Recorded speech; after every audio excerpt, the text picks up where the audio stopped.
मुफस्सिल थाना में ऐसा घटना घटित हुआ है जिसमें एक व्यक्ति जो कि थाना के बाहर ही काम करता था, उसको मोबाइल गायब होने की जब जानकारी प्राप्त होती थी तो वो जो भी विक्टिम है उससे कांटेक्ट करता था और एक पुलिसकर्मी से उसने कांटेक्ट किया था, जिसकी हेल्प से वो जो मोबाइल का डेटा है वो प्राप्त करके उसकी रिकवरी कराता था और कुछ पैसे में उस मोबाइल को फिर बेच देता था।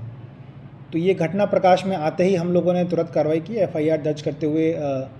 जो एक्यूज़ है, एक एक्यूज़ को हम लोग जेल भेजा है, एक एक्यूज़ भी फ़रार है, उसको भी हम लोग गिरफ्तार करने का प्रयास कर रहे हैं। और ये एक स्टेटमेंट है उन सभी पुलिस कर्मियों के लिए, ऑफिसर्स के लिए, कि जो भी डेटा कॉन्फिडेंशियल इन नेचर है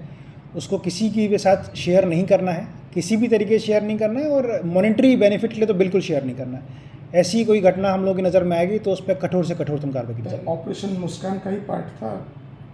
नहीं, ऑपरेशन मुस्कान का पार्ट नहीं, ये तो अपने में क्राइम है कि आपको मालूम पड़ता है कि कहीं मोबाइल चोरी हुआ या मोबाइल गिर गया है तो आप उसकी जानकारी प्राप्त करके जो भी उसका टेलीफोनिक डेटा है वो प्राप्त कर रहे हैं और उसके बेस पर उसको रिकवरी करा रहे हैं अपने स्तर पे और फिर उसको बेच दे रहे हैं depending upon the price of the phone, की फ़ोन कितना महंगा है अब वो सबसे बेच रहे हैं, तो ये तो क्राइम है। इसका ऑपरेशन मुस्कान से कोई संबंध नहीं है। ये तो एक पैरेलली एक आदमी ने एक धंधा टाइप चला लिया था जिसको ससमय हम लोगों ने बस्ट कर दिया है ताकि किसी के मन में दोबारा इस तरह की घटना करने की संभावना भी उत्पन्न ना हो। और इसमें एक पुलिसकर्मी भी इन्वॉल्व पाया गया है जिसके खिलाफ हम लोगों ने एफआईआर भी दर्ज किया है। और पब्लिक से भी हमारा यही सजेशन है, एडवाइस है कि हम लोग टाइम टाइम पे आप लोगों का मोबाइल रिकवर करके आप लोगों को देते हैं। इस तरह की आप लोगों को जानकारी मिले कि कोई चाहे थाना के नाम पर चाहे किसी भी तरीके से पैसा लेकर अगर मोबाइल रिकवरी करा रहा है तो उससे बचें,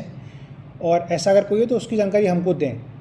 हम लगातार प्रयास रहते हैं कि आप लोगों का जो भी चोरी वाला मोबाइल है या खोया मोबाइल है आपको वापस बरामद करके प्रोवाइड कराएं।